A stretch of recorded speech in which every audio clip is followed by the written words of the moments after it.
चलो भाई। जिस दिन मोदी जी ने ये कहा था, चैनल ने अंजना जी राहुल जी की तो बाइट दिखाई होगी, मोदी जी की बाइट दिखाने की मोदी जी ने जिस दिन ये बोला था, अगर किसी ने एक ने भी दिखाई हो और आज तक ने दिखाई हो पिछले 5 दिन में, तो मैं शांत बैठता हूँ कि ये वाली बाइट 5 दिन में दिखाई हो ना दिखाई हो, लेकिन जिस दिन उन्होंने कहा था उस दिन खूब दिखाई है और आप ही के साथ बहस भी की 15 दिन में दिखाई हो। दिक्कत यह है कि आप लोगों की मेमोरी बड़ी शॉर्ट है। मैं फिर कह रहा हूँ, मोदी जी जिस दिन उन्होंने कहा था हमने इस पर बहस की थी, जिस दिन उन्होंने कहा था उस दिन बहस की थी हमने सर। नहीं, मैं कह रहा हूँ मोदी जी की बाइट अगर आज तक ने दिखाई हो तो मैं पूरे देश के सामने माफी मांगूंगा। किससे माफी मांगेगा? अरे हम थोड़ी चाहते कि आप लोग सब माफी मांगते फिरिए, ऐसा काम क्यों करना है कि माफी मांगनी पड़े। लेकिन ये बताइए ना सर, ये बताइए, वो कह रहे हैं कि पब्लिक के सामने नहीं बोला उन्होंने, एक इंस्टीट्यूशनल प्लेटफॉर्म पर उन्होंने विदेश में कहा है। सुधांशु जी रुक जाइए, उनको जवाब तो दे लेंगे, वो खाली ऑडियो वीडियो में रह गए, उन्होंने बोला कहा, अभी एक लाइन नहीं बोली। बताइए, मैं उत्तर देता हूँ। अंजना जी मेरे से सवाल है, मैं उत्तर छोटा सा दे देता हूँ। अंजना जी छोटा सा उत्तर दे देता हूँ जी। आज तक को 150 से ज्यादा देशों में देखा जाता है, तो क्या ये कहां पर बयान दिया ये इंपॉर्टेंट रह गया है? देश के प्रधानमंत्री अगर चाइना में बोल रहे हैं कि हमने कौन से पाप किए थे कि हिंदुस्तान में जन्म हुआ, ये कौन से प्लेटफॉर्म पर बोला गया ये इंपॉर्टेंट है, या देश के प्रधानमंत्री हमारे माँ बाप पूर्वज पूरे देश का अपमान कर रहे हैं ये इंपॉर्टेंट है?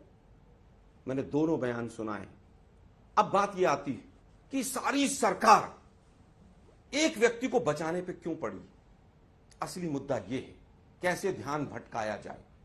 आपदा में अवसर लेकर अडानी चले गए, हम कह रहे हैं भाई जांच तो कर लो। बोला आपने राजस्थान में क्यों दे रखे, अरे भाई उसकी भी जांच कर लो। हम अडानी को कोई ठेका दिया गया उसके खिलाफ नहीं, गलत तरीके से दिया गया उसके खिलाफ है। अगर मुंद्रा पोर्ट पर लाखों करोड़ की ड्रग्स पकड़ी गई, हम उसके खिलाफ है। वो पैसा किसका है? क्या वो नोटबंदी का है? क्या बीजेपी के नेताओं का है?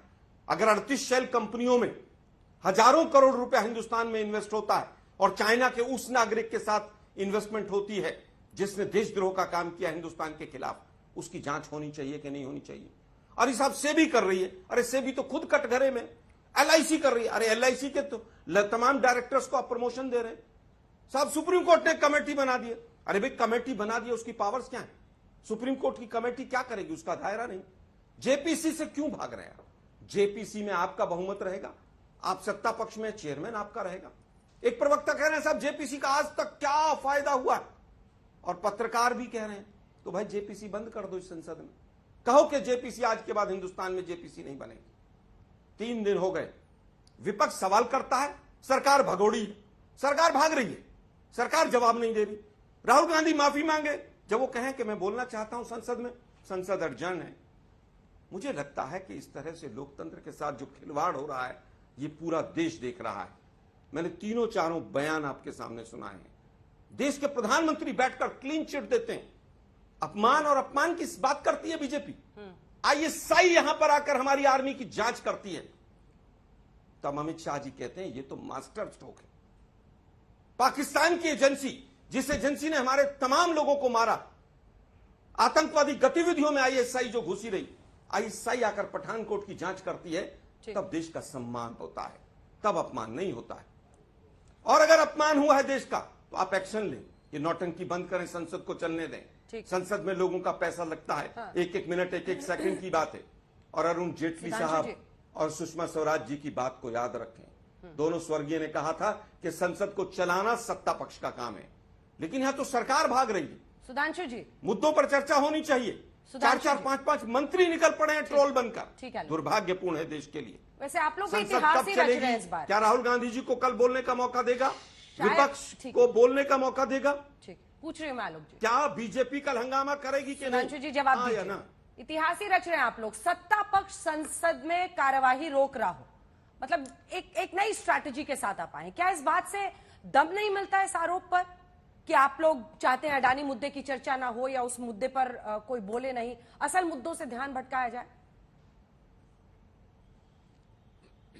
पहले मैं इनकी बात का क्रमवार उत्तर दे दूं, क्योंकि हाँ, और राहुल गांधी को कल बोलने दिया जाएगा या नहीं? इसके बाद अब ये प्रधानमंत्री,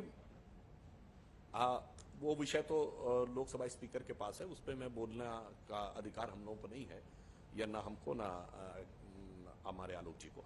मैं सिर्फ ये कह रहा हूं, जो प्रधानमंत्री जी का वक्तव्य सुना रहे थे, जो मैंने कहा था ना, ऑडियो विजुअल में ज्यादा फंस गए हैं बेचारे, क्या करें। प्रधानमंत्री जी ने तो भारतीयों के बीच में बोला था।